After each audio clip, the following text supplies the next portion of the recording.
can do is hit me up, slide by the crib. We got you, son. Now, Jim, now, Jim, honestly, man, thank you for the comment that you put on YouTube, man. I really appreciate you because, like, low key, I'll be busting my butt trying to get this joint, smooth.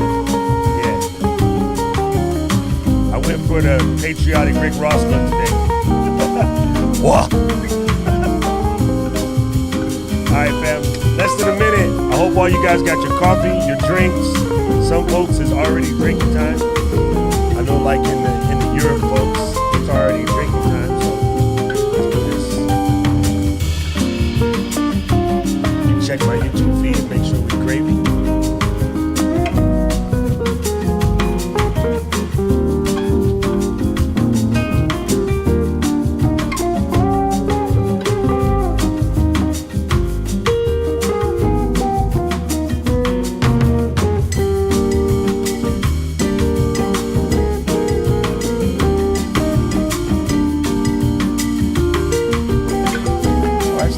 It was coming from YouTube, so I know we could.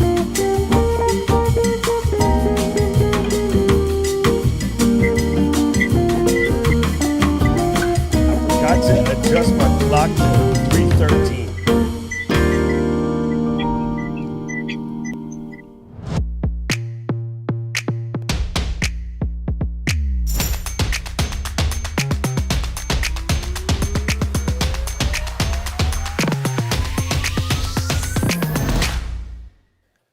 Aloha, everyone. Welcome to Let's Get Live. I am your boy, Doc. Today, we're going to do something mad cool. We're going to do talks about the new interview mode because, Ecamm brought the interview mode out. And so I was like, I could just sit here and tell y'all about interviews and all of that, but I decided to bring on my homie, seriously, one of my best friends in my life. We've been friends for longer than I want to say, in case, we still want to talk to younger chicks. His bio is so long, like it would take up the whole show. So all you need to know is that he's my friend and I trust him with my life. Unfortunately, he almost killed me about 8 times, but Lanai is the man. The man's so dope that we only call him by one name in these here parts. So quick reminder, as you can see on the bottom of the screen, we do everything with Ecamm. If you want to check out Ecamm, there's my link. And without further ado, my home slice Lanai. What's up, Yance? Doc Rock. The porn music in the pre-show is awesome. I mean, it's the way to wake up. You know how we do.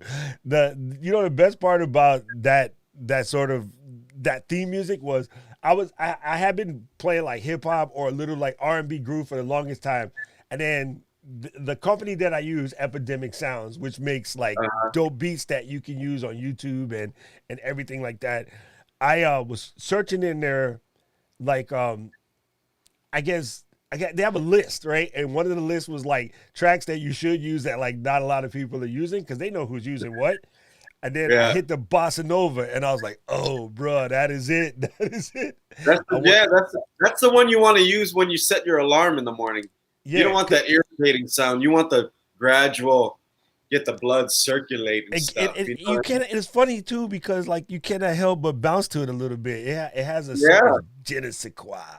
I don't know a little bounce. Whatever way you want to bounce, it makes you bounce. Thanks for having me, brother. Bro, what kind of cup is that? That is like I'm coming with my pimp cup. Straight copper, boy. Straight copper. Sick. That's hand hammered copper too. Yeah, I try to do one of these as soon as I wake up in the morning. All copper water. Yeah, it's dope. Well, they say drinking that first 16 ounces is the win. Once you start there, the rest goes. But if you get up and you don't drink 16 ounces of water when you first get up, it's harder to get your water train going. Man, I've been trying to drink a gallon of water. It's hard. I can only do it if I'm not going anywhere for the day or if I'm going to be in one place for the day because it sucks. Yeah, especially after you hit a certain vintage, the ability to let that water back out, it grows. You gotta let it out, bruh. Especially if you're starting with a lot, like it's like just running through you. Okay, so we talked old man stuff today. It's all good. It's all good. Today, for a while. I don't mind. The reason why I wanted to bring Lanai on is because, as you see right here, I'm using the new Ecamm interview feature. And what was sick about the Ecamm interview feature, in the past, we had to deal with Skype, and Skype was kind of a headache, right? Yeah.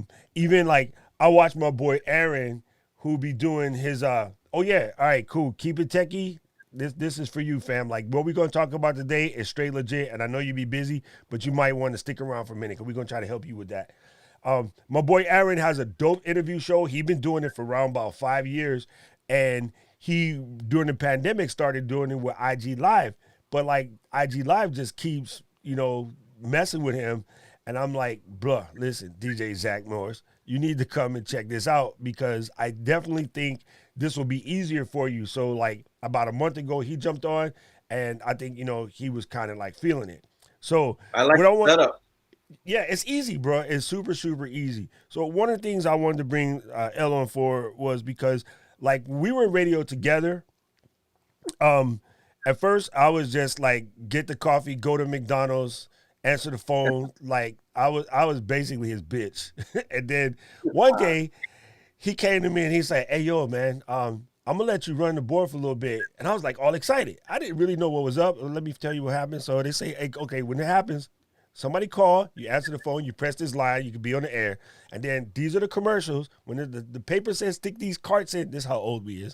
Stick these carts in the box, and then just press the first one, and they'll play in order. But when you get to the bottom, put the new ones at the top, and then let it play. And then these are for your volume, and then this is where the music goes." And I was like, all right, cool. Hey, where y'all going? Oh, we going to the concert. What?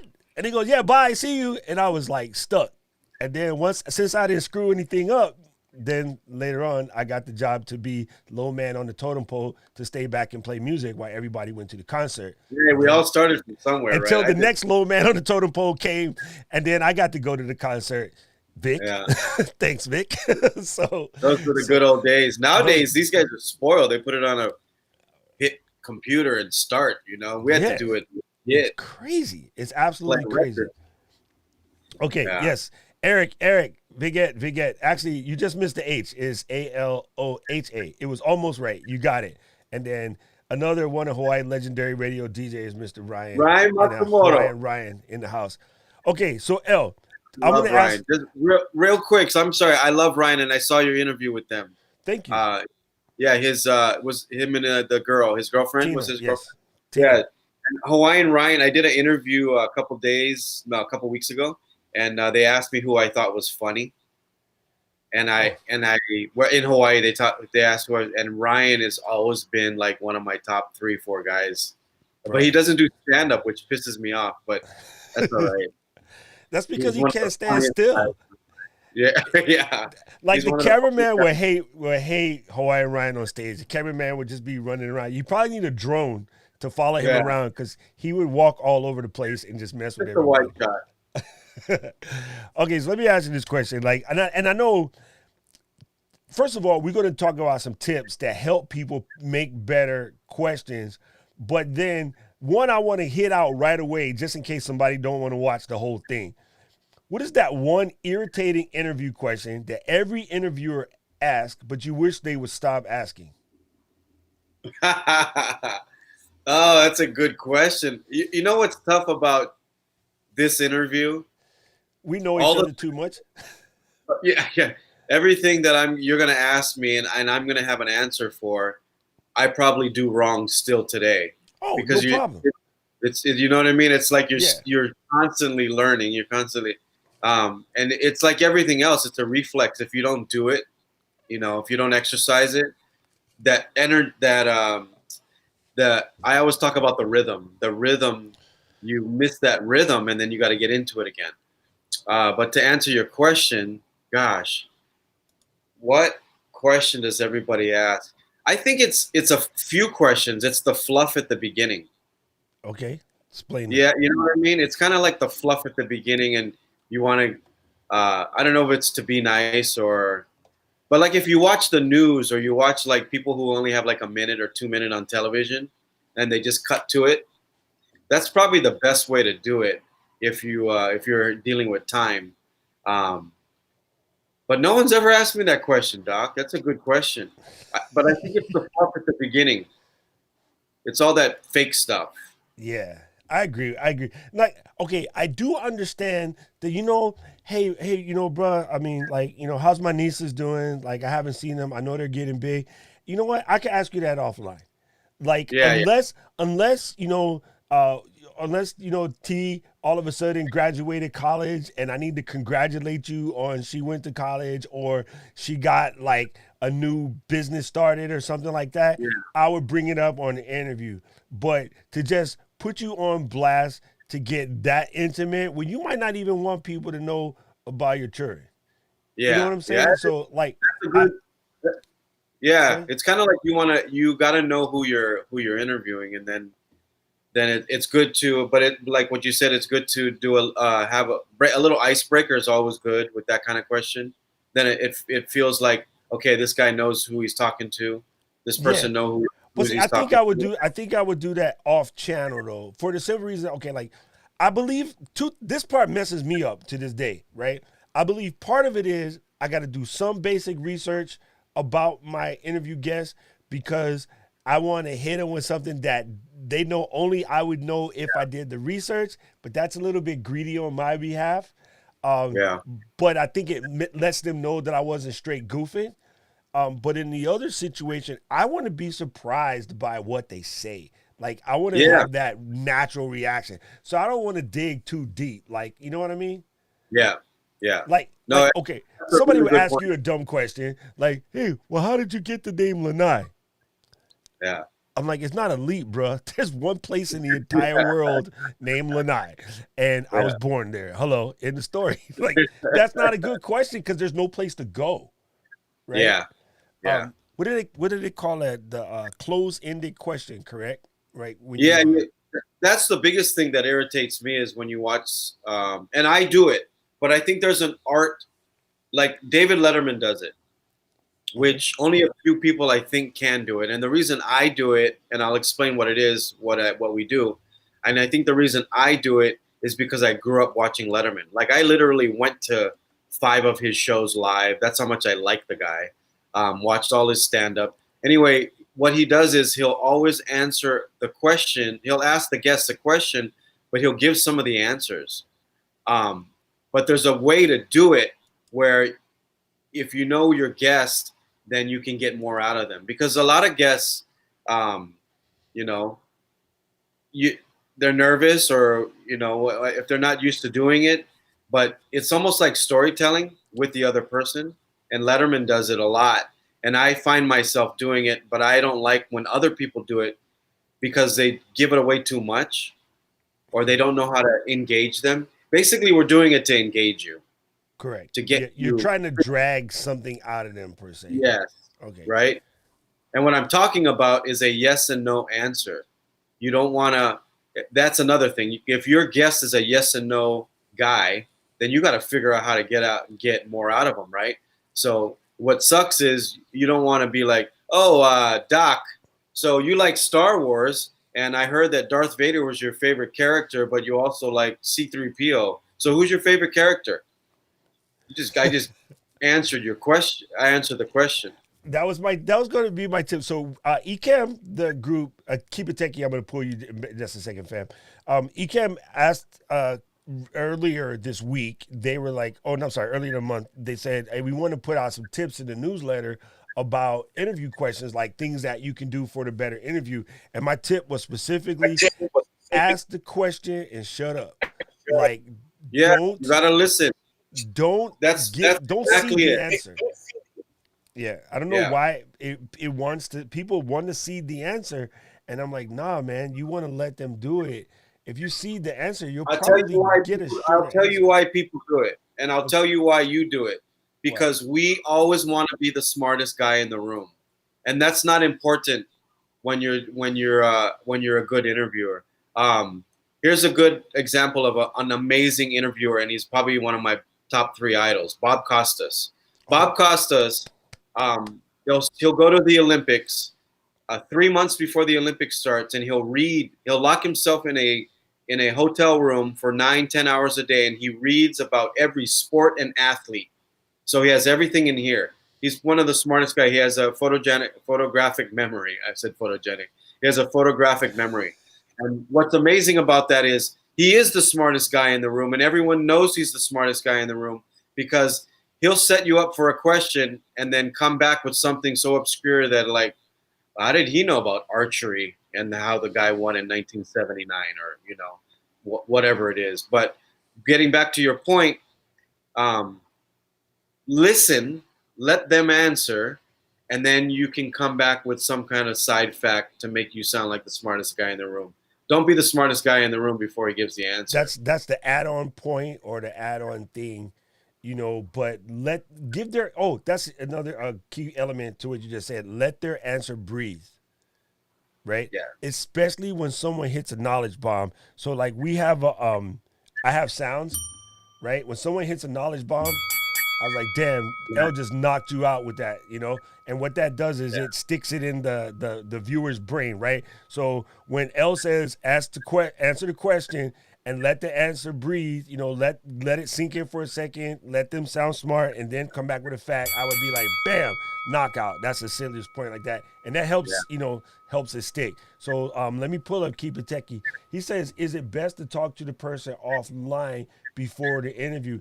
I find that to be a fabulous question. In our situation today, we don't have to. Like, it's we're close enough that we could answer each other's sentences. Right. Yeah. Now it'll be making fun of the way the other person would answer the question, but we can answer each other's questions. I mean, we've seen each other in our bevities many times. That's underwear for we've traveled around the world together. Like this is crazy. Yeah, we have. Lanai and I have been together in about 5 different countries. We've spent almost a month at a time together on the road, wanting to stab each other by the time it's over. We can get into the best fights and make up like 2 seconds later. Like so I don't have to do that with L. That's straight up my boy. When I say, a lot of people say one of my best friends and they just, you know, throwing fluff. Nah, dude, like if I'm going to die, Cuz would be here. You know what I mean? So for us, it's different. But I'm going to give my answer first and then I'll let L finish it because he'll probably kill it. I personally don't want to too much Keep It Techie for the simple reason that, again, I love surprise. That's just me. I love for people to feel like they've been able to wow me because that makes them feel good. But if you done already told me everything about you and then I just help reiterate that, to me, I don't like it. I like the, whoa, straight up? Really though? Ugh. You know? Okay, go ahead, El. What's your point? You like the element of surprise and the excitement, and so do I, because it always comes out different, right? But what I do to answer your question, I like to talk to my guests. Let's just take my Cooking Hawaiian Style show. You know, to take us to set up one show, it takes us like an hour to set up one show, right? So I have an hour to talk to the guests while they're prepping their stuff, but I don't take the hour, obviously. Right before we go on, I always ask my guests, what do you want to talk about? Give me a story that I can set you up with. And that's pretty much it. I don't ask for the story. I just tell them, if they say, oh yeah, I went on a trip to, you know, Yosemite and a tree fell on me, I'm gonna ask them, okay, all I want is the trip to Yosemite. Don't tell me what happened. Okay. So I just get the pieces to set it up. So I get the value of the shock. I get the value of I just found out as well, just like you. But that's really how I do it. So talk to them a little bit, but don't get too much. Just get enough. If you didn't do your homework, then you're screwed. But you always got to do your homework. I do a lot of homework on all of my guests. When I was younger, you know, I've been lucky because I got early schooling. I've interviewed everybody from Eazy-E to Mariah Carey, Boyz II Men, Cypress Hill, Vanna White. I've interviewed everybody. I was trying to come up with a list the other day because somebody asked me, and there's so many. We didn't have cell phones at the time, so there's no photos, right, Doc? Yeah. But there's so many people that I've interviewed, and I've had some really bad interviews because when I was young, I was so excited. So yeah, I was so Coolio's a excited. horrible interview. Yeah. I kind of wanted to pull his hair out. That dude was a horrible interview. I remember. Which one? Coolio. Oh, Coolio. Yeah, I interviewed Because him like 3 times. he was just cool. He's like, yeah. Mm-hmm. What? And Yeah, I was like, bruh. I like watching people squeeze answers out of Ice Cube because before he was busy playing that role. Then he became better. yeah. Um, let me pull up Francis's question real quick. Now, people, I am going to get to your questions as we slow it along, but when they're solid ones, I want to make sure that we get those out because I think these are I'm vetting, so to speak. I think these are ones that are going to help you in the long run. But trust me, I will get to all of your questions if they're good questions. If you ask me what size drawers I wear, I ain't going to tell you that. Francis said, on the flip side, and this is a dope question, Francis. On the flip side, is there a question that an interviewee wishes were asked more often? That is fire, son. Glory, glory, man united. On the flip side, is there a question that the interviewee or interviewer? Yeah, I'm because sorry. you're the interviewee half the time, right? Because of your cooking Yeah. show, because of Food Network. Like when you came back from Food Network, or as you were traveling, right? The news crews from the various cities, like Pocatello, Idaho, they roll up and they're Yeah. like, "Hey, Adam, Lanai, tell me about yourself." Like they don't know about Hawaii, so they probably ask dumb questions. Is there something that you wish they posed to you that they didn't when you're on the interviewing Oh, side? I see. It's different. It's different for me because I know what to say. So I guess asking me that question is a tough one because I know what they need, I should say. As an being interviewed, I know what they need. If you're the interviewer, you can always tell um, the younger ones. I think the first thing is you have to go in with confidence. There's a lot of people that are like, I don't know, I can feel their vibe. I can see their vibe that there's when they're asking you questions, there's no confidence. And they could be prepared. Yeah, I mean, I look in their hand and there's 100 questions written on their notes, but if you don't ask it with confidence, that's the biggest thing I can tell right away. Like when somebody's doing an interview, there's no what is the word? There's no assertiveness. Yeah, Is that a word? that sort of that. What is that Chris say in 50 minutes? You got no nothing, no fire, no Yeah, energy. yeah, yeah. That's key though. That's so key because you can walk into a room and control the room and demand the room um, as soon as you come in. I have people tell me when I interview them they get nervous, but that's because of the assertiveness and that energy that you give, which you want, because that's excitement. It's not really nervousness. That's what you want.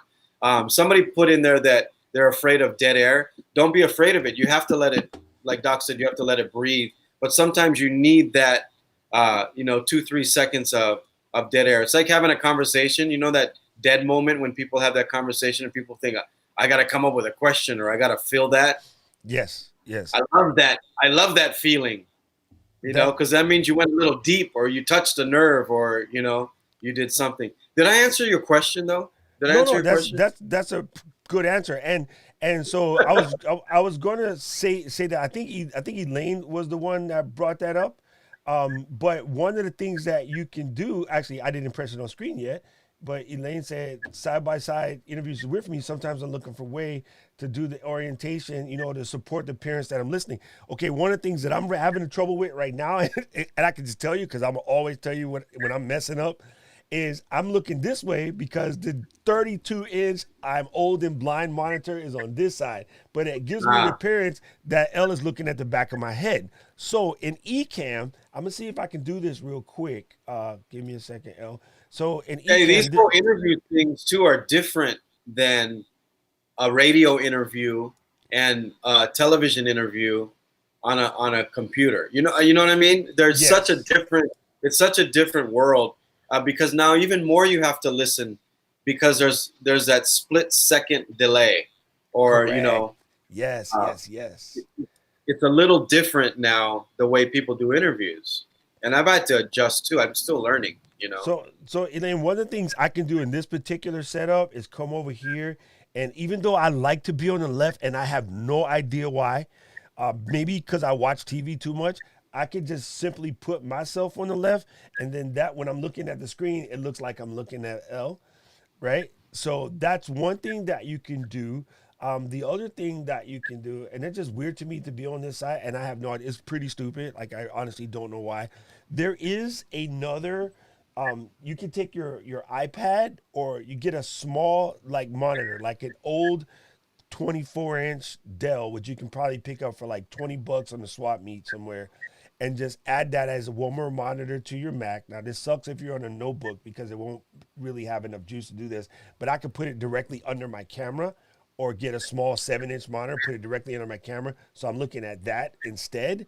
And then Ecamm has a little preview window. When you go live, there's a tiny little preview window. Because I'm using a dual monitor setup, what I've done now is move the tiny preview window to this side so I can still look at it and give the appearance that I'm looking in the right direction now.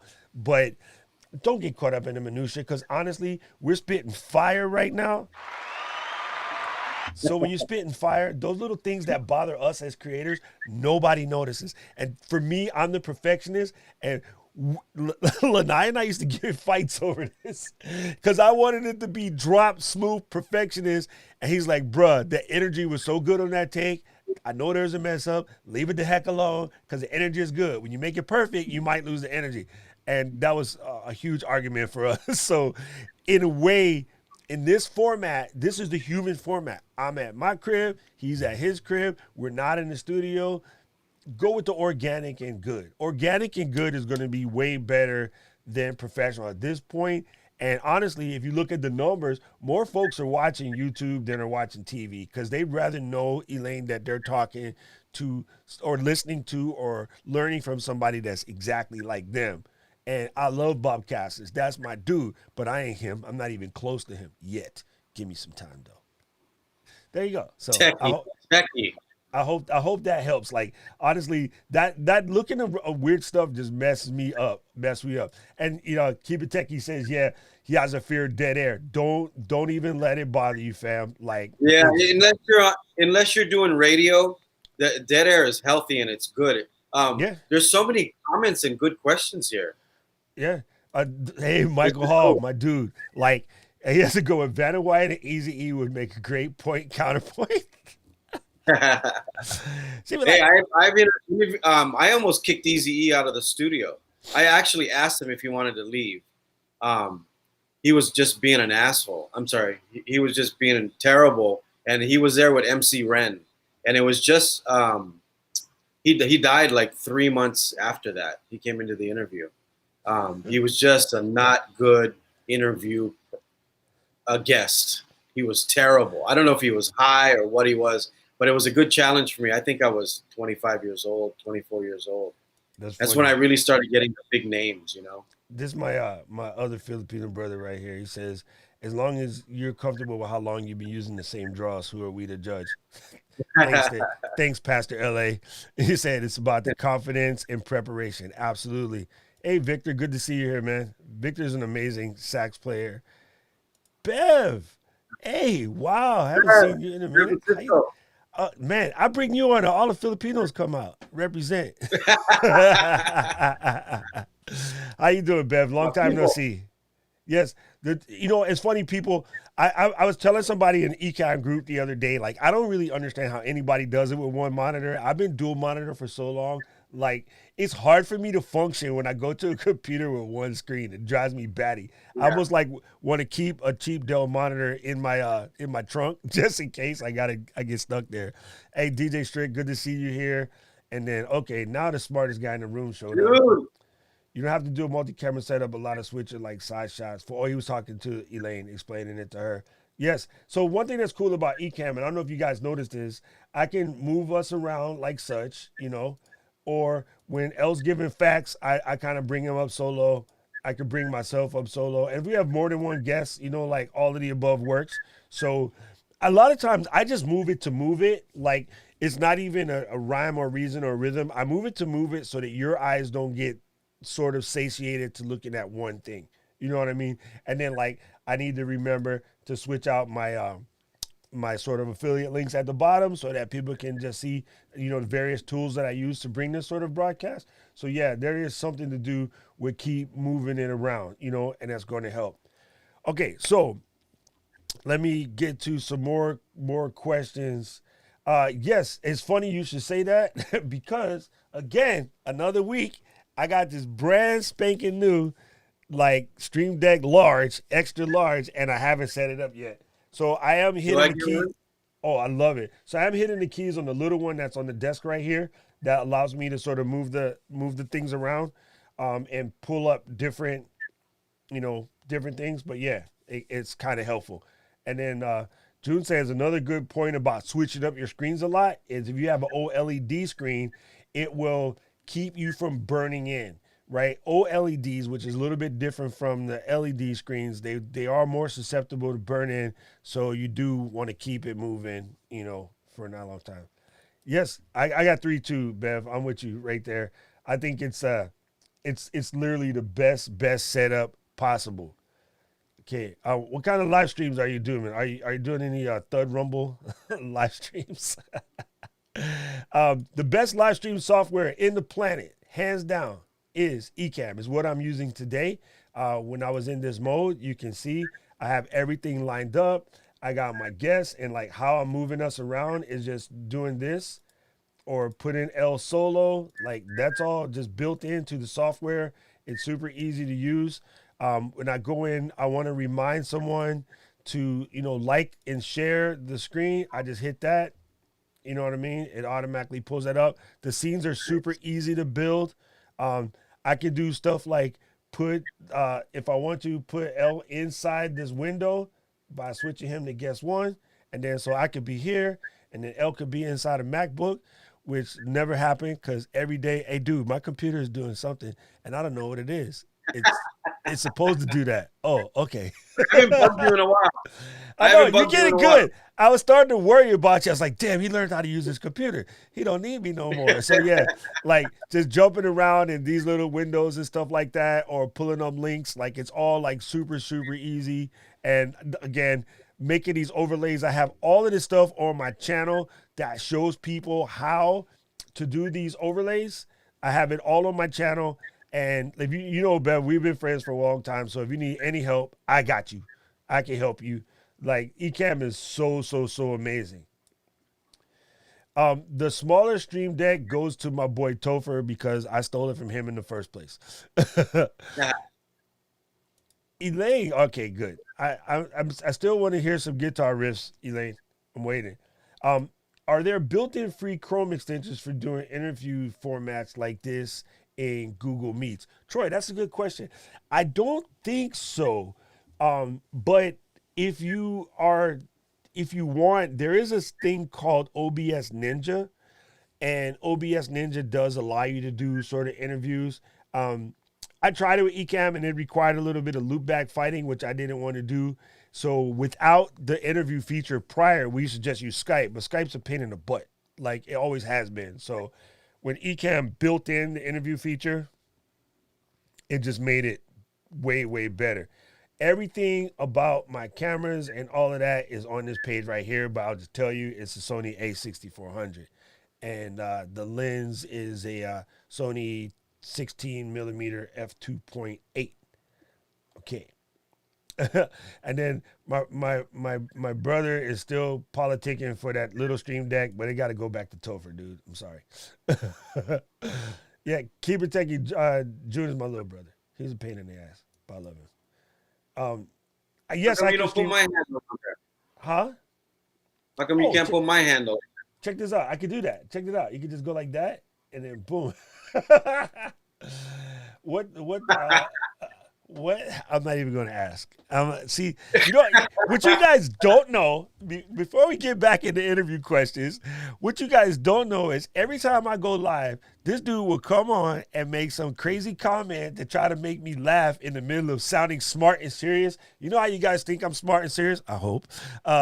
Lanai will say dumb stuff, like really dumb stuff in the comments, and I have to try to ignore him, but I'm really cracking up, again, because he knows how to mess with me. Because I want to see how you pull off an interview with a distraction. So yes, and in theory, yes, I can either, you mean pull a video from like YouTube or something like that? Yes, I can play a video in the middle of this. Now I have a 2020 iMac fully loaded, so yes, that works. But if you have a slower machine, I would download the thing first. You know what I mean? So I have a question for you then. Yes. So you can pull a video. So if I was doing an interview on you, I could pull like 10 pictures, put them on the side, and then if I asked you a question about, that trip we took to LA, I could put up the picture while we're talking. Yeah, I could pull up that picture because it's on Facebook. You know what I mean? Like I could literally But go how to you my, have it set up right now, how would you? Because I need to get this. Obviously, I yeah, don't. I dude, don't have this. I need to get it. it's so simple and so easy, bro. And then the cool thing is Lemuel can teach you in Tagalog. You probably forgot though, yeah. You probably forgot everything. I know you only know how to say the bad words now. I only know the bad words. your your grandmother is gonna want to kill you for that. Be happy. Yeah. So Okay, well, there I'll come is over and learn. you can definitely go in, like I can pull them up from Flickr or I can pull them up off my phone even actually, because you can just plug in the phone and it picks it up right away. So yeah, it's pretty legit like that as far as being able to do stuff like that. So yeah, it's quite amazing on how all of this works. And you can bring in any imagery you want. You can bring in videos. So like videos from when we were at the winery and stuff. And actually, Yeah. I spoke about you on the Saturday podcast about how one of the brilliant things that I think you were able to pull off. And I was like, I wish I had known what YouTube was going to be when we did it. When you got into the wine game, like we went in knowing nothing. And we didn't come out like, oh, I'm going to make this channel because I'm an expert. What I didn't know at that time, everybody I thought on YouTube was coming from the expert standpoint. There's actually Yes. people that come on and make channels from, I'm not an expert, but I'm going to grow into one. So follow me on my Yeah. journey. You know that picture where they hold the hand and they, the Instagram picture? So when we Yeah. were going to go see Mike up in Cali and we were going to the wineries and remember we were learning about stuff and then my dummy smelled an entire bottle of hydrochloric acid and they about burnt my nose off my face being nosy. We should have taken those videos at that time and posted them from, okay, Lanai wants to make wine. He knows absolutely nothing, but he knows he wants to make wine. Let's go in and we're going to take this journey as wine Yeah. dummies. By the time we got to the third, fourth, what's the each year? It's a vintage, right? Yeah. The Yeah. third year. By the time we got to the third vintage, bro, we were pseudo experts. I mean, Mike was Yeah. still smarter than us, but we would have held our own against Gary V. And what's Yeah. funny, Yeah. the second year I sent the bottle to Gary V and he gave it a 93, which is, he's like, with this Yeah. bottle, this label is weird looking, wine from Hawaii, with the, woo, ow! Yeah. And at that time, we were too busy being dumb to notice that we should have put all of that on YouTube. So you can Do you come still from a have, do you still non-expert have the footage? somewhere. I have I the think we should tapes, put it on. but it's 2009. It's okay. You think? All right. I might die. Hey, I might die tomorrow. People gonna want to watch that footage. If you don't help me finish this interview thing, I'm gonna kill you today. Okay, so let me check to make sure we don't have any more questions, and then I'll ask my own question. All of the people's names start with L, missing hair. Lemuel, Lanai, Yeah. Locke. Thank you, June. June, don't ask if your hair is going. Okay. Hi, Eileen. Good to see you here. And then, oh, you know what? Let me get you one. Bam. Yay! I voted. I voted. Okay, wait, there's one too many docs. All right, cool. So one of the things that I guess comes up often too in the interview question, I guess in the interview situation is this one's tough. And you kind of mentioned it earlier, but what's the best way to deal with, say, a hostile interviewee? That's tough. You I kind of know. have. It is. Yeah. You kind of have to see, but you don't know that they're hostile until and at the time when I was interviewing Eazy-E, we were live on the radio, so it wasn't like we were taping anything, or so it's a much different thing. I don't think anyone that's watching here is going live on the radio, so it's different, right? Number one, you can't see. Number two, I can play a music bed, and you won't know that it's not going to be as hostile because you're not looking at facial expressions or anything of that nature. So in a way, for us, it's but actually harder because you can see the person's face. Yes. Now you can see the person's face. There was a thing on like CNN or one of the news stations the other day, and they were interviewing Kirstie Alley. Yes. Because She said something she sounded controversial. like she just ate 20 bags of mushrooms, and the guys who was interviewing her, his facial expressions gave it away. Like, this lady's cuckoo. You know what I mean? So when you're looking at a interview on television, it's much harder to get away with that hostile person. But the only way to do it is find out what they want to talk about. Right. They're either hostile because you're asking them a question they don't want to talk about, or they don't want to be there. So they're there, so that can't be that bad. So you just got to kind of figure out what they want to talk about. So that's why I always ask my guests, lucky. What do you want to talk about? Yeah, I always ask lucky because we're setting up the guests, like we're pre-planning the guests, and we're doing. It's not like the radio situation where somebody comes on and the production director tells us, okay, you have to interview this person. You know what I mean? At least in our situation, we're kind of setting up these interviews, right? But what are some good things that a person can use as a jump out? Like, say something gets awkward, right? What's a good topic to act as a save or a jump out? That's a good question too. I think when you're prepared, then you have all these facts. You have you can go to those facts that you have filed in your head and find one of the funny ones or the lighthearted ones, and then throw that out there. That's how you get out. But that's why I always said at the beginning, I know a bunch of people weren't here at the beginning, but being prepared is probably the biggest thing. And I act like I'm not prepared, but I'm always doing my homework. I'm reading, I'm watching videos on the person. Wait. As much as I can. Wait. I gotta hit this.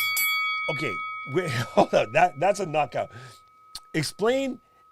Act like you're not prepared, but you're prepared. That's actually, once again, boom. That is a straight knockout punch. Hold on. I want to hear that again. Explain that a little more. So it's kind of like you, Doc. People don't know that you're a tech guy.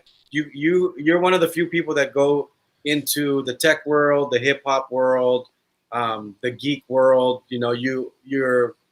You know all the worlds. You read a lot. People don't know that you read a lot and you do your homework when you do these things.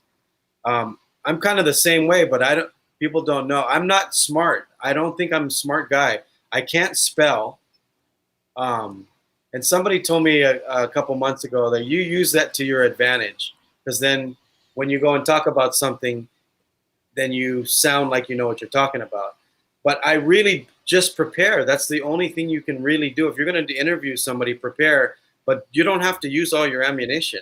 Save it to when you need it, and that's when you sound like you're smart. Letterman's ammunition was he always came up with something really funny, but because he had a big vocabulary. I don't have a big vocabulary, so I have to come up with some fact or some witty thing that I can throw out that I read from them. So being prepared is the first thing. If you're funny, you're funny. Like Hawaiian Ryan, we were talking about Hawaiian Ryan. He always has something funny to say, right? Yeah. I don't always have something funny to say, so I got to go reach for a fact. He's quick too. Yeah. Being quick is good, and that comes with practice. That's radio. He's practicing every morning. Two things. Well, I got verklempt all of a sudden. Two things about being quick. The number one, and people say, how does this person so quick? A lot of people don't understand this. So I want you to lean in closely. If you got to grab a pencil, write this down. The only way to become that quick is to be well read. Okay, when you're well read, and nowadays you're well podcasted. There's no excuse at this point. You can be well read, well podcasted, whatever. This is something that might surprise most of you. I watch YouTube videos about stuff I could absolutely care less about. Okay? Yeah. And the reason for that, bro, last night I'm watching videos about resoling a pair of Red Wing boots. I do the same thing. Listen, folks, I wasn't even high. Okay, I was straight up just watching a video about resoling Red Wing boots. A couple things I were picking up on: good light techniques, good camera techniques, or whatever. But if I happen to be in a situation where I'm interviewing someone who is from like a construction union or something, and things are getting a little stale, I could be like, all right, I'm gonna ask you a question that sounds dumb, but I'm just a curious person, so I want to know. A Red Wing 814 is really worth like $600-700, and they'd be like, Yeah. "What the heck does a tech nerd knew about Red Wing 814s?" Yeah. I know they're dope, but I see people taking the white cushy sole off because they start to look weird. You see all of the workers with curl feet. I seen people take them off and switch it to the vibrant black rubber sole like I used to have on my combat boots. The connection. That's what I'm talking about when you make the connection, because you talked about something that they know and probably want to talk about. Nobody else talks about that. Earlier, I said I try to find the connection with them, and that's what I'm talking about. Exactly what I'm talking about. So LA said, I approach interviews with a personal deep interest in who the person is and what they do. See, we just talked about that. If they're experts in their fields or come with deep curiosity and respond in the light. Absolutely. And Elaine said, Elaine is like watching on 2 different platforms. I love you, Elaine. I have a compliment ready and pivot. And he's just, the epic pivot is absolutely a skill. Listen to Sports Talk. You know how you make that pivot? Yeah. The way I make that pivot, and I get a lot of compliments on this, is I don't make it really. The other thing I don't like is, let me ask you a question. You don't need to say, let me ask you a question. Make it a conversation. That's how you pivot. You make it conversational. You know what I mean? That's what I like. Up a lot. I definitely say, let me ask you a question. Here's the reason why let me ask you a question is absolutely stupid. And I say it all the time, okay? Like I do it too. Okay. I'm here. I'm doing an interview. I am the host. I have one job. Ask questions. So to say, let me ask you a question, or can I ask you, is ignorant. If you go to the dentist and he says, hey, can I clean your teeth? Yeah, stupid. Yeah. That's what I came here for. It's about to cost me $900 just to sit here. What the hell are you supposed to do? Besides ask me stuff when that part is dumb. But yes, I find that absolutely funny. That's why I said at the beginning, I'm still learning. I'm still every day, it's exercise, right? If you keep doing it. We shoot 13 shows in 3 days for Cooking Hawaiian Style. 13 shows outdoors, 5 cameras, sound guy, full production. You know how difficult that is. And it takes me 3 or 4 shows to get going. But by the time I hit the 3rd or 4th show, it's like I don't have to do anything anymore. We're going to have a good conversation. And I did enough homework to know what that person I can pull from for that person. Yes. And I also left enough homework. I didn't do enough homework, so we get the element of surprise. TJ is in the building. What's up, TJ? Like, you just brought your whole family up in here today? Nobody's working? Nobody works today? I know, TJ, I know you're supposed to be working. What the heck are you doing? Wait a minute. This is going to be funny. This is how prepared I am. My battery is going to die. Okay, let's walk through Lanai's house real quick. I gotta get a plug. Okay, that was my fault because you're supposed to tell your guests to remember to plug in.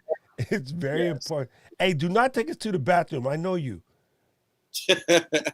And I'll be like, hold on, guys. And then they'll just be like whizzing and stuff. And we don't want to see any of your toys in your room. Troy said college education does the same thing. It's not what taught, but it's the experience exposed. True that. Like, I don't think I learned anything in college from the school point because I'm a self-taught type of person.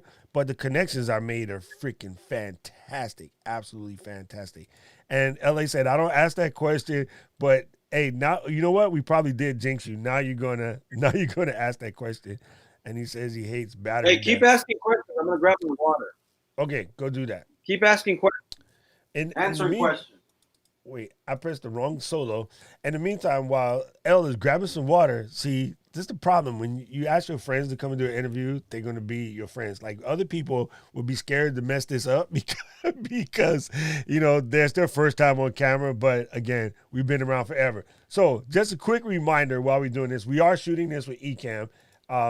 And Ecamm makes this type of interview like super simple. So if you're trying to get your show started, you want to do interviews, or you just want to do some training schedules, whatever, like Ecamm's the move. The link is right down there. You can go ahead and take it. You know, another good thing that you can do is if you'd like to support the channel, you like what's happening here, you want to see some further growth happening, jump on over to the Patreon and become a patron.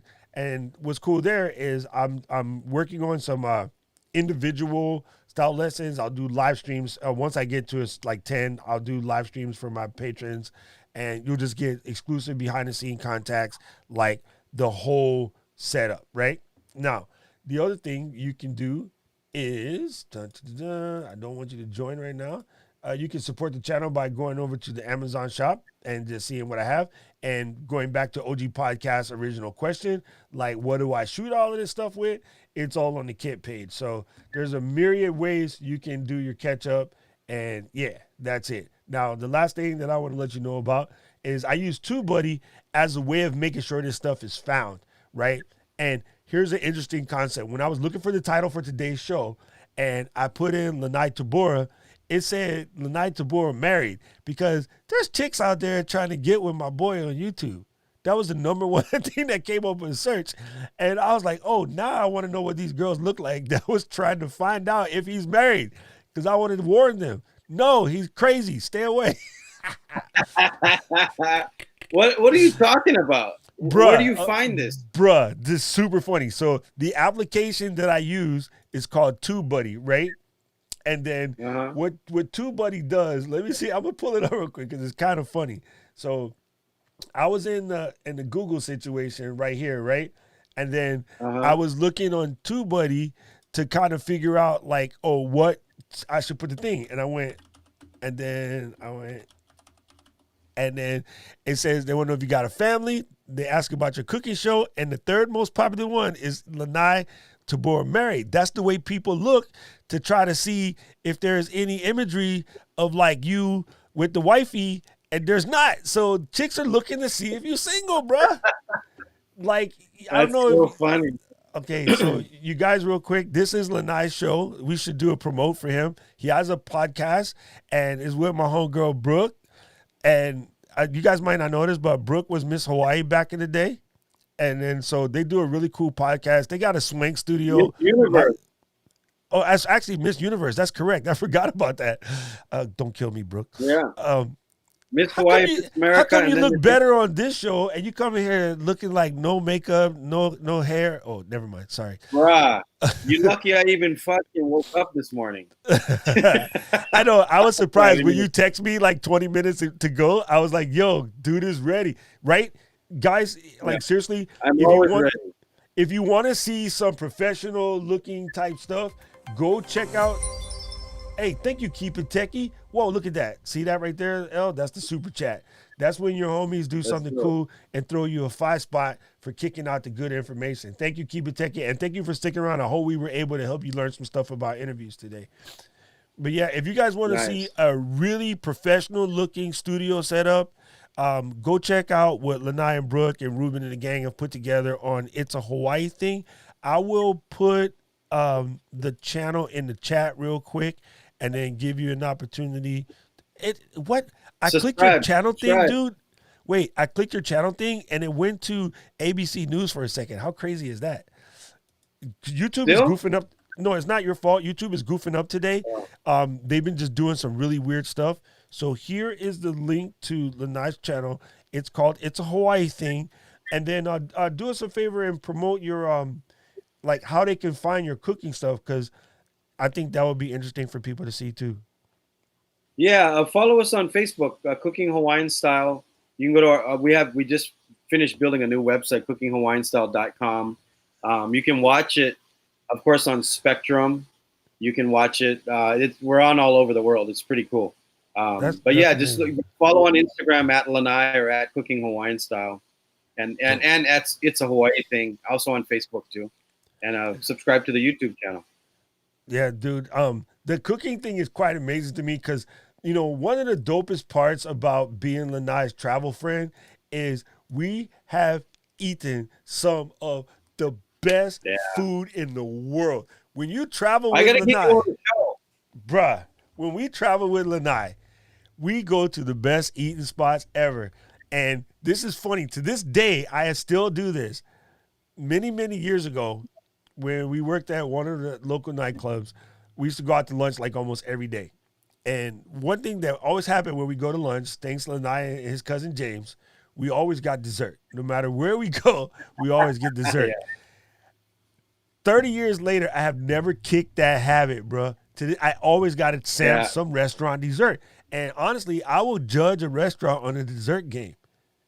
It's crazy, but it could be as simple as an ice cream or something mellow. But to this very day, I must have dessert. Every restaurant I go to, I need to see how the dessert goes. Anything good has a great ending, right? Yeah. Anything that is good has a great ending. So you got to end on a good note. You know what I mean? Yeah. You got to have dessert. But I got to get you on the cooking show, Doc. Oh, most. We got to get you on the cooking show. I know you can cook. So let's see. We covered the hard stuff, the fun stuff. Now, one last thing that I want to say. No, dude, it's not. You guys are killing me over here. So Troy and Eric think that I got hacked. No, YouTube Studio has been messing up today. Actually, TubeBuddy put out a thing that YouTube was acting goofy today. So it's not me. It's the whole planet. Relax. I didn't get hacked. One of the presidents hacked it. One of the presidents hacked it. You guys are so funny. Hey, thanks, Elaine. Elaine sent through a super chat. Thank you, Elaine. I don't know why it didn't pop up on the screen yet. Hopefully it will pop up, but I appreciate you, Elaine, because number one, you come to all of the shows. And then, okay, this next one is going to hurt my feelings because I just want to give this guy a big hug. And there you go, Elaine. Thanks, Elaine. I appreciate you for your support. You're awesome. Did I just make $250? Yeah, did you just make $250? That's funny. Here you go. Check it out. Look who came to visit us. Speaking of our travel buddies.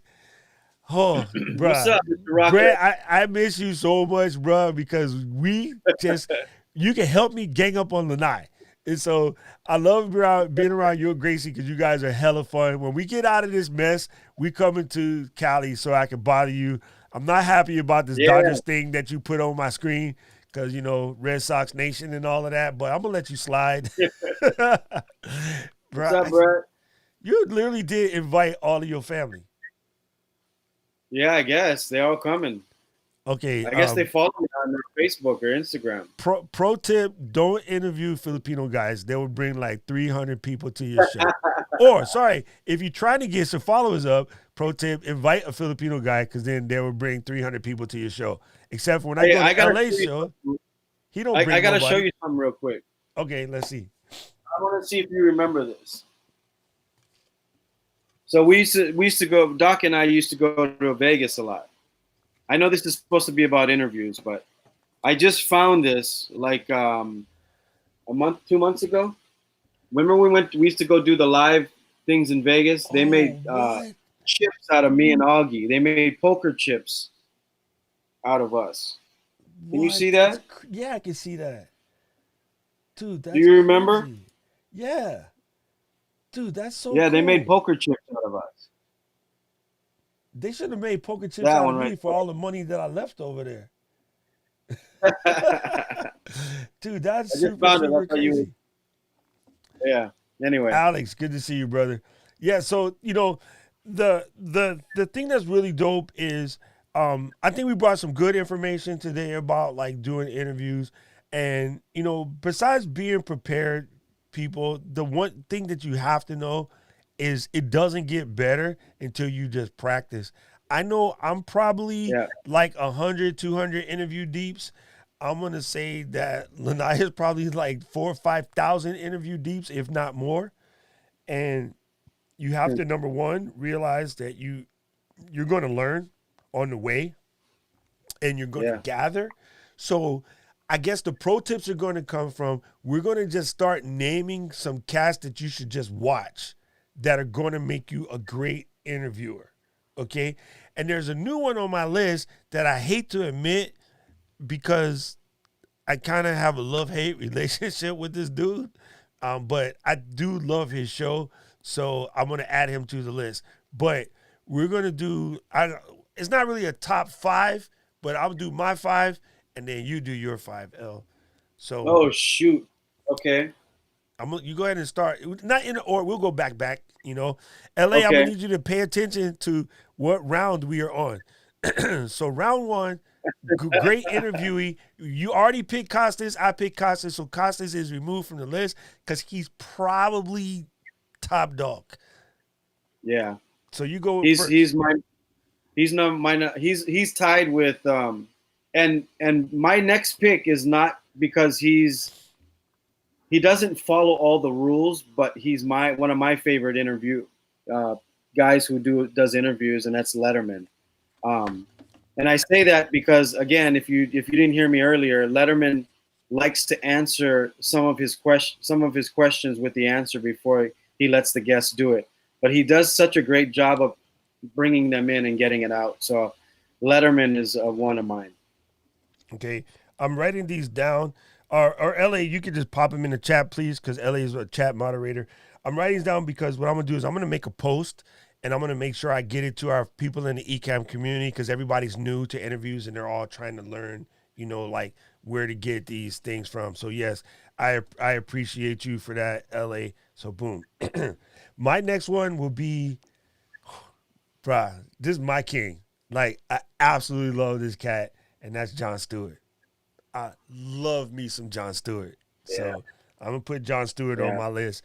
And again, it's just how he is. Like, he's straight up the boss, and he's funny, but he will get into you, you know, and he'll ask questions. But I think Jon Stewart is the guy similar to Lanai. Jon Stewart is brilliant, but he never puts that out. He will purposely dress down. He will purposely be jeans and t-shirt guy. He will purposely act as if he's, you know, like under the intelligence of the other person to let them shine. But in the meanwhile, Jon Stewart can run circles out of anybody you know. He's genius, but he hides it. And I think that's good. Yeah. Okay. You're up. This is going to be some of these, you guys will probably think I'm just trying to be funny. But this guy, he does a really good job. I don't know if I should use his real name or the character he plays that he does interviews, and it's Ali G. Oh yeah, Sacha Baron Cohen. Sacha Baron Cohen. I mean, if you really break down what he's doing, he's getting, first of all, how the hell does he get these interviews? That's a big thing. And number 2, how do you keep a straight face doing that kind of interview? That's not easy, man. Right? Are we frozen? No, we should be good. How do we? I don't know why, but he does such a great interview. Ali G, Sacha Cohen. What's his last name again? Sacha Baron Cohen. Sacha Baron Cohen. He does a good interview, and it's funny. He always comes up with some good one-liner, funny stuff. That's actually pretty good. Wendy, I will answer your question as soon as we finish our list. I don't want to get, because Lanai and I are professional sidetrackers, so we'll get off the list, and next thing you know, we'll never finish the list, and people will be like, "Yo, where's the rest of the people on the list?" Okay, yeah. I know this is cheating, and I don't mean to be a cheater, but he started out as a Jon Stewart like minion, and now he's his own dude. And I guess it's not fair because he's still Team Jon Stewart, but I'm going to go with Trevor Noah. And I think the reason why Trevor is so good is because he is actually an implant, because he's from South America. He has the huge multicultural aspect that allows him to ask questions that a traditional, like another American to another American, wouldn't necessarily ask, because he has that different perspective. So like, I know that Yeah, I as agree. an adult, my interview level, my questions, my everything changed after I spent a year in Japan, and then after I traveled around the world with you. Having those extra cultures, spending a month in China, while everybody has all these weird things to say about China, bruh, I'm sorry. Don't read anything. Don't get it twisted. China's freaking amazing. Now, yes, they got problems. Every country has Yeah. problems, but it is not what you think. I went believing everything I've been taught my whole life. I spent a month in China with Lanai, and I was like, bruh, I could live here. The third amigo of our team, he lives there. We Yeah. lost him. Yeah. We lost him to wife, kids, It's an everything. amazing place. It's an amazing place. It just is, and it's funny because And I all agree you're with you ever on going to hear, Trevor Noah. about is bad stuff. Yeah. Yeah, true. Trevor Noah's on my list too. Okay. I don't know if I should pick another one, but I watch Trevor every night before I go to bed. I watch all the talk shows when I can because I'm a talk show fanatic. But another one that I watch all the time, and there's a theme here. You guys are gonna notice there's a theme here. Is Joe Rogan? Rogan, I didn't like him at the beginning, That's so funny. but I'm Keep It starting Techie to said get that. into. What is that? Keep It Techie said that. Joe Oh, Rogan. nice. Yeah.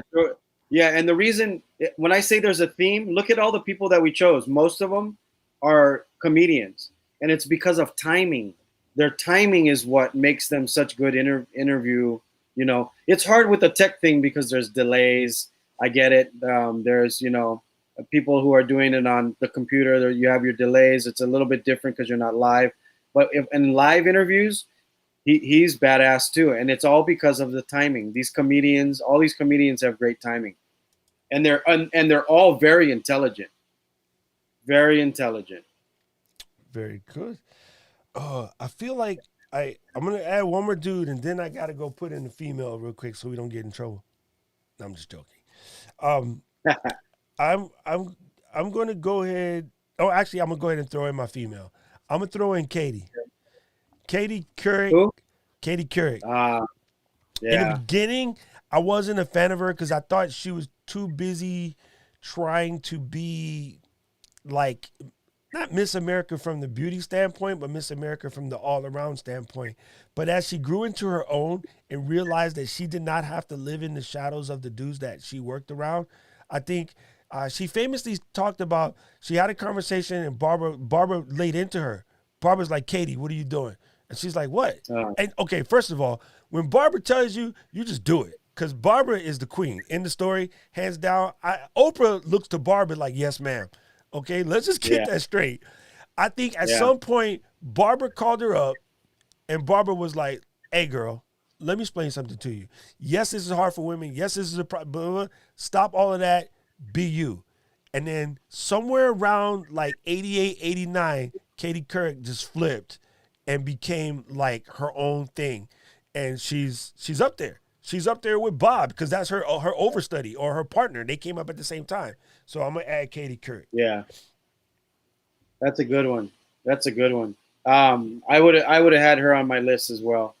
I'm trying to think of another. I mean, a lot of the comedians are doing good, especially during this time, right? All the late night talk show hosts. But this is one guy that I totally forgot, that I just remembered while you were talking. Is probably one of my top three, and I didn't mention him, but he's going to round out my top three. It's Craig Ferguson, probably the most underrated nighttime talk show host. But the guy is a genius, has a photographic memory, does his monologue not written down, and he can remember everything about his guests, which gives him the opportunity to be funny because he doesn't have to worry about what he's going to ask. He's just the funniest interviewer, I think, on the planet. When you're talking about funny, he is the funniest. Craig Ferguson, and then Letterman. Bob Costas is the best interviewer, I think. But when you're talking about funny interview, Craig Ferguson. Go watch some of his old shows.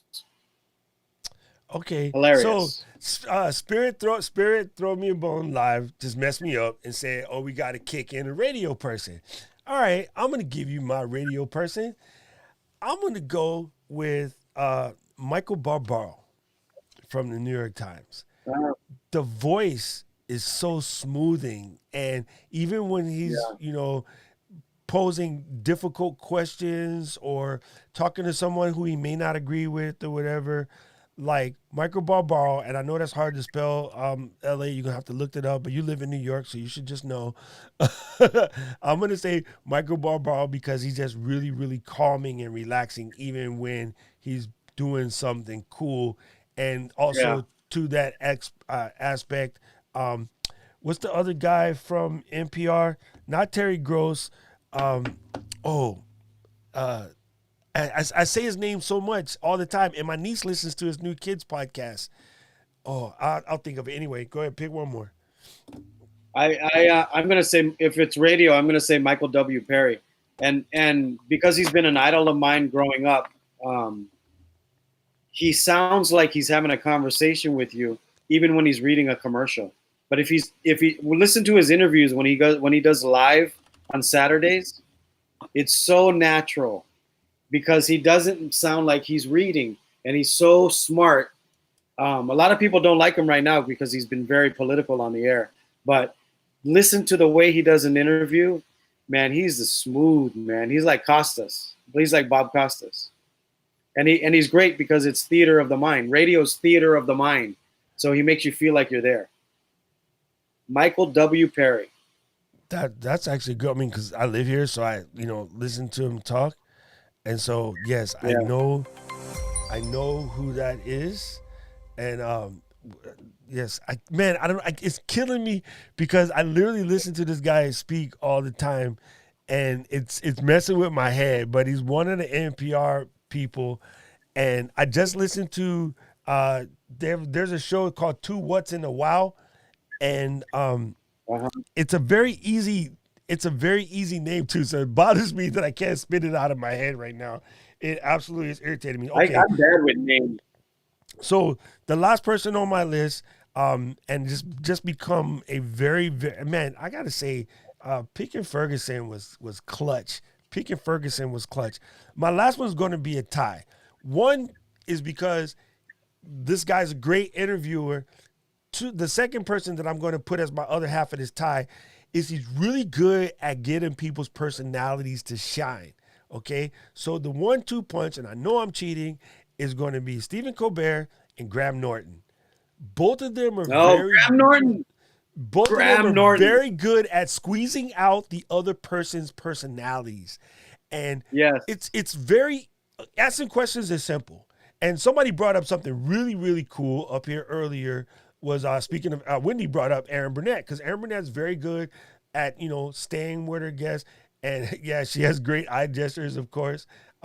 Big ups on Kaizen for the super chat. Got 500 Looney style. Great insight. Can I make Thank you. Yes. So Lanai, you're good for $5 today, jerk. So the something about the way that Colbert and Graham Norton both know how to squeeze personality out of a person. Even when Colbert, they tell him to bring a guest to read like Christmas cards or whatever, and the guest is not a guest, what's an audience member, and the audience member is a little clunky. He pulls it out of them at the end, and he is so good at that. I need to learn that, and so I watch him. Oh, yeah. And again, yes, he's another Jon Stewart flunky. So rule of thumb is if you want to don't watch what Lanai and I just said, go to the Jon Stewart School of How to Be Dope, because his graduates are Samantha Bee, Stephen Colbert, Trevor Noah, John Oliver. Like his list of people that he put in the game is just absolutely incredible. And they're mostly comedians because it's a timing thing. Your timing, your rhythm. They're mostly comedians. And the Graham guy, I was trying to remember his name. Norton Graham? Is that his name? Graham Norton, yes. The guy, Graham Norton, yeah. He's from London or something, right? Yes. That he's brilliant too. He's very good.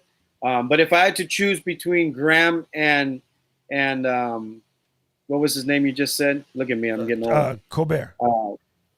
Colbert, I'd take Colbert for sure. Because he's so smart.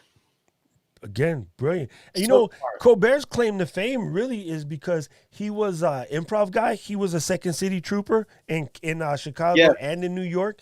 Yes. So that improv guy thing just does it. Like it really, really lets you do something very good too. Jonathan Swan, yeah, also another good interviewer. Pick a sports guy. Pick one sports guy. I'm curious. My sports guy. You know what? I gotta keep, bald guys rule. I gotta go with Scott. I love me some Scott Pell. Like more than Greeny and Greeny, I think Scott just brings something to the table, and I love when I saw his icon of a bald head and glasses. I was like, yo. So my icon is a bald head and glasses. So he's really good. He is really good. Yes. I'm going to go with Neil Everett, not just because he's my boy, but I like his writing. Yes. His writing is spectacular. Neil Everett is the writing because he's from Hawaii. Scott Van Pelt. That's what I was trying to say. Okay, I found it because I wasn't gonna live this down until I got it because his name is so simple. Guy Raz was the NPR name I was looking for. And again, Guy Raz just, hi, this is Guy Raz. He just has this voice that I can just like clean the house to or whatever. So yeah, I appreciate. And another good NPR guy that's not really an interviewer but a great storyteller, and I do believe Neil Everett, LA.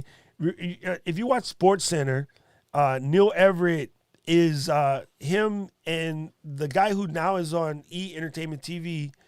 But they used to be partners, and now, what's that? So I think they changed them up, don't they? Yeah, they changed it up now. But Neil is from Hawaii. He used to be the newscaster here in Hawaii, and then he ended up being like the primetime sportscaster member, replacing Bob Levy. Strangely enough, also spent some time in Hawaii, and Chris Berman also. So Hawaii sports is pretty good, fam. we got some swingers up in the game, Rob Fukuzaki. Yeah, Rob Fukuzaki also, and he was on Godzilla the movie. So he was a newscaster. No, Rob Muzatani. Sorry, Larry Beal. Larry Beal. He's a big sportscaster in San Francisco, but he's from Hawaii, and he was on ESPN for a while too. Yes, like great interview. So I think we covered our things, but yes, I want to remind you, if besides just listening to the interviewees, also pick up the good storytellers, because the good storytellers will help you with your interviewee, especially if you get an interviewee that has kind of like a slow delivery or a dead delivery. You can use Storytel to pull stuff out of them. And there's a great listen on NPR by a guy's name is Shankar Pidantra. Yes, it's a very hard name. I know LA's never going to know how to spell that. But he does the brain episodes on NPR. But yes, Alex, before you came in, we put the GOAT on Costa. Costa's the GOAT. In the story. To me, we both agreed on that. Hey, I'm gonna spit fire right now. Costa is above Cosell. Yeah, I agree. And the reason he's above is because Cosell was polished. Yes, Costa was polished. And Cosell was a little raw. He was on the more, I think that's the best way to explain it. Costa, he's the best. I can just listen to his voice all day. He should do like storytelling books or something.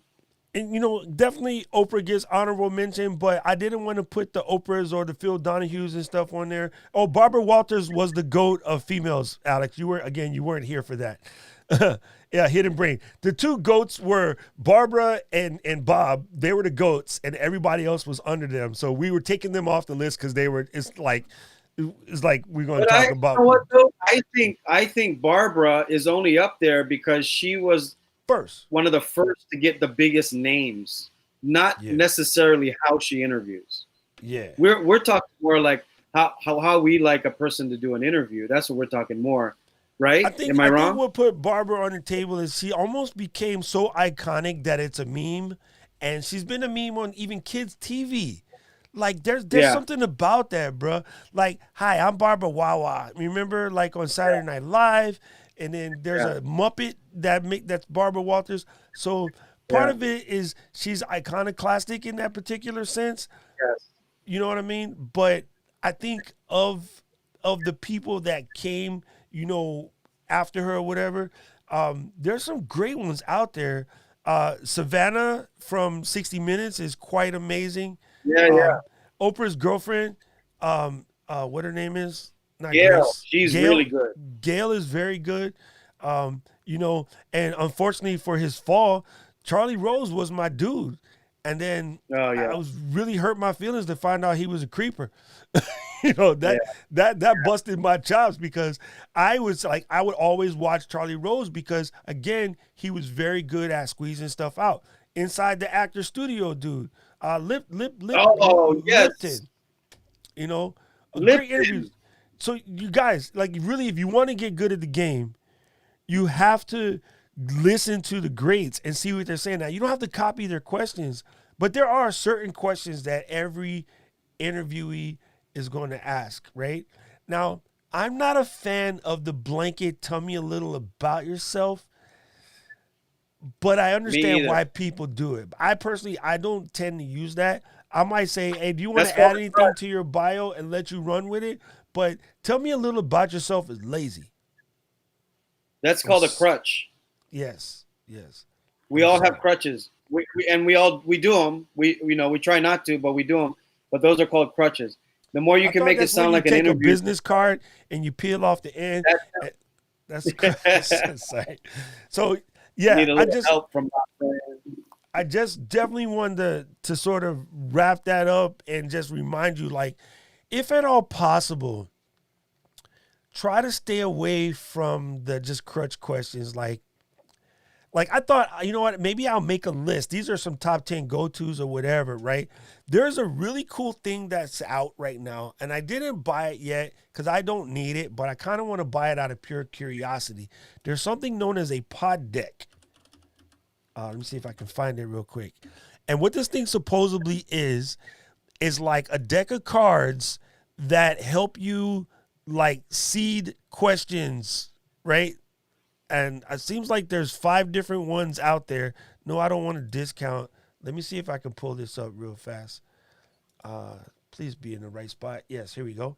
So pod deck over here is like these little deck of cards, and they're supposed to give you talking points or things that you can pull out and use them to help you sort of crutch on your interviews. I see you, Alex. I'm not even looking at the screen, and I see your icon pop up in my peripheral vision. That's funny. I'm going to put that on because Alex is my dude, and he's hilarious. He said, and of course, me. So yeah. I appreciate our first point on this whole entire thing was confidence. So, Alex, you definitely win that, player. And so they're $20. They're kind of pricey, and I just want to buy one because out of pure curiosity, what type of stuff they put in here.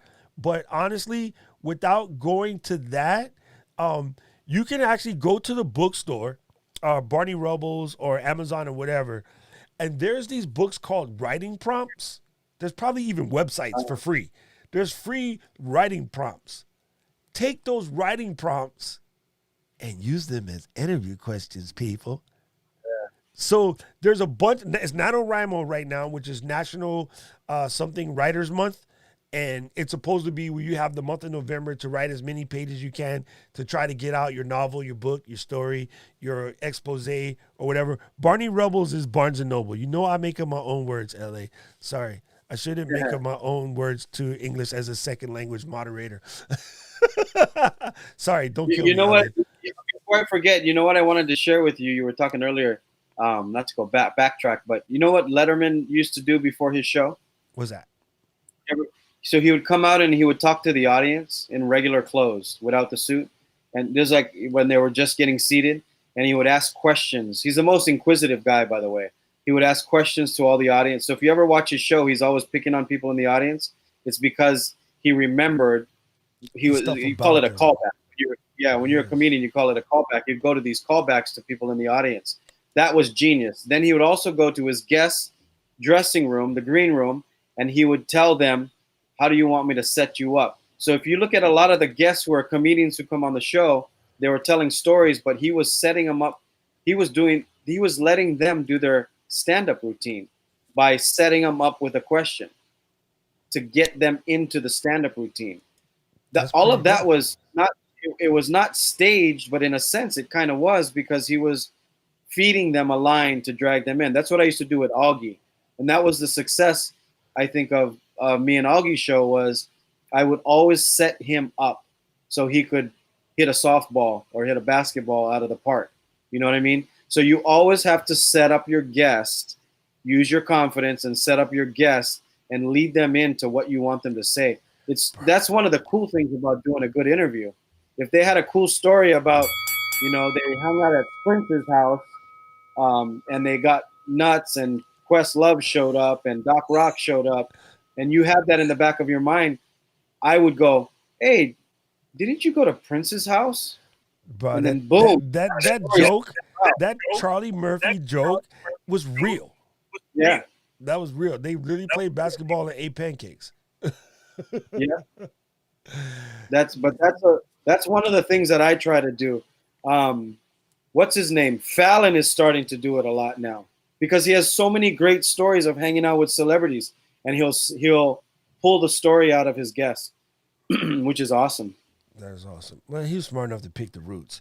Man, I can't tell you how much I appreciate doing this. Number one, we've been busy, so I haven't had a chance to hang with you in a minute. And every time we do a podcast together, it's always dope. Yo, I got new setup now. I got new podcast mics. So the next time you come in to do the podcast, it's live. I definitely want to come and check out your studio. It's kind of sort of across and you come do my podcast too. Yeah, it's across the street from the house, so we can do that. Yeah. Again, fam, you guys should go and check out Lanai's It's a Hawaii Thing. Like, and hit the subscribe button. And never mind Lanai, just go see Brooke, because Brooke was Miss Universe, and she's cool. But they bring in some really cool guests. They ask a lot of stuff. If you're just curious about Hawaii, or you want to come here and visit us, you definitely come. If you come and visit us, let us know, because we will feed you. Bruh, we'll have you at Ethel's laying on the floor going, "Holy God, don't feed me anymore." Like, hey, Ethel's is the smallest little restaurant that, like, Anthony Bourdain and Eddie Huang and, like, all of the top chefs go to that restaurant when they come to this town. And they're just like, what? I was not expecting that. And it's the bomb. So, yes, please come and check us out. Make sure you go in and, your homework for today, folks, this is going to sound absolutely crazy. If you want to practice a tough interview your teenagers. Yeah, because they're going to give you yes and no answers. Yes. They will give you yes and no answers, and they'll help you with the hostile witness, the whole 9 yards. Yes. You know what? Who we forgot, Doc? Sorry to go back, but we forgot Anthony Bourdain. He's one of my top 5. Oh yeah. Anthony is the bomb. I totally forgot about that. He's really how good. This is how good he is. He find a stranger in another part of the world and bring stuff out of them. That's how good he is. That is so true. They don't even completely forgot about that. That's 100% true. Man, that's wow, Anthony Bourdain, fam. Okay, I got a lot of writing to do to get this list together, because these are some homework, folks. Some definite homeworks. Man, I appreciate you, El. You any last thing you want to say to folks, or like tell them how to find you, or the cookbook? Hey, you didn't even promote the cookbook. Like, if y'all want to know how to cook some good food, you should get the cookbook. Yeah, get the cookbook. It's on Amazon. I think you can get it. We sold out, so the prices have been going up. We're trying to work on a new one. But no, thank you for doing what you're doing. Keep doing what you're doing. I always tell people, Doc Rock is the smartest friend that I have. He might make dumb decisions, but he's the smartest friend that I have. And I always tell him we got to do more stuff together, but we're always so busy. But follow me when you guys get a chance, at Lanai on Instagram and Facebook, and of course It's a Hawaii Thing. You can follow on all those platforms as well. The podcast is on every day. Our podcast is on every day on Spectrum. I try to do a different thing with my podcast. We wanted to put it on TV, just to wave the flag for all these people who don't know about podcasts yet. And it's working. We're getting a lot of, the YouTube numbers are growing tremendously. But thanks to all of you. And thanks for having me, Doc. I love you, man. Dude, I appreciate you so much. Hey, one of the things that you can do if you want to get your channels growing on YouTube, definitely check out TubeBuddy. TubeBuddy, it just makes it. You guys probably have a little squad that's helping you do things, but TubeBuddy is quite amazing. And then you guys are about to hit the mark where you can get your advertisements and stuff all taken care of by YouTube. Which once We that just fires got it. off, yeah, I can see it right now. Yeah. I'm looking at your stats because with TubeBuddy, Yeah. I can see other people's stats. So Nice. you just fire that, So that's dope. Send Definitely me the check out link. TubeBuddy. That's it right there on the screen. That's it. That's the Oh, free link. okay. I'll text it to you because I know how you be. And then Text it to me. again, folks, you can also check out my gear list, because I believe India was up in here earlier. Good to see you, India. She asked about my gear. It's A6400, all my lights, all my sound gear, everything. I just put it on one page because I definitely get that question a lot.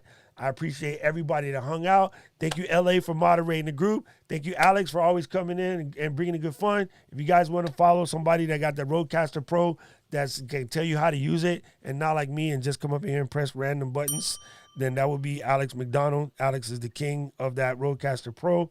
And keep it techie. I can't believe you stuck around the whole way, fam. I appreciate you. I hope we were able to help you. You can always DM me, dude. I'll answer any questions you got.